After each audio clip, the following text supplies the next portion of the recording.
காரைக்காலில் ரமலான் மாதம் தற்போது நடைபெற்று வரும் நிலையில் இரவு 10 மணி அளவில் தொழுகை முடித்த இஸ்லாமியர்கள் தமிழ்நாடு முஸ்லிம் முன்னேற்றக் கழகம் மாவட்ட தலைவர் அப்துல் ரஹீம் தலைமையில் முகைதீன் பள்ளிவாசல் எதிரே இஸ்ரேல், அமெரிக்கா, ஈரான் மீது நடத்திய போர் தாக்குதலை கண்டித்து மெழுகுவர்த்தி ஏந்தி கண்டன ஆர்ப்பாட்டத்தில் ஈடுபட்டனர். ஆர்ப்பாட்டத்தின் போது ஈரான் போரில் கொல்லப்பட்ட ஈரானின் உச்ச தலைவர் கொமேனிக்கு மெழுகுவர்த்தி ஏந்தி அஞ்சலி செலுத்தியதுடன் போர் என்ற பெயரில் ஈரானின் உச்ச தலைவர் கொமேனியை குடும்பத்துடன் கொல்லப்பட்டதற்கு இஸ்ரேல், அமெரிக்காவை கண்டித்து கோஷங்களையும் எழுப்பினர். வீழ்க வீழ்க வீழ்கவே, வீழ்க வீழ்க வீழ்கவே, வெறி பிடித்த நம்பின் ஆட்சி, வெறி பிடித்த நம்பின் ஆட்சி, வீழ்க வீழ்க வீழ்கவே, ஒளிக ஒளிக ஒளிகவே, ஒளிக ஒளிக ஒளிகவே, கொடுமையின் வடிவமான பிணங்களாக வாழுது நதன்யாகு ட்ரம்ப் கூட்டம்,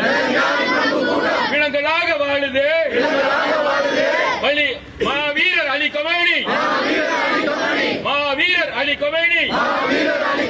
சரித்திரத்தை எழுப்புது.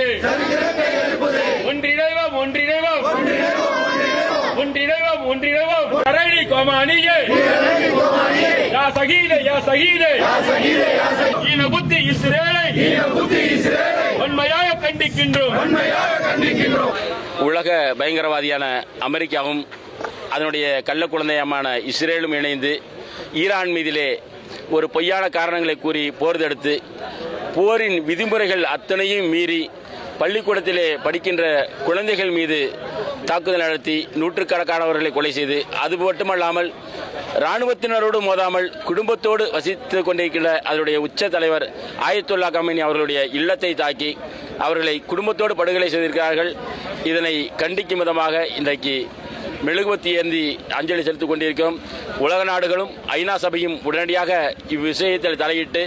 இந்த அநியாயமான படுகொலைகளை போர் என்ற முறையிலே நடத்தி வரும் அமெரிக்கா மற்றும் இஸ்ரேல் மீது தகுந்த நடவடிக்கை எடுக்க வேண்டும் என இந்த நேரத்திலே கேட்டு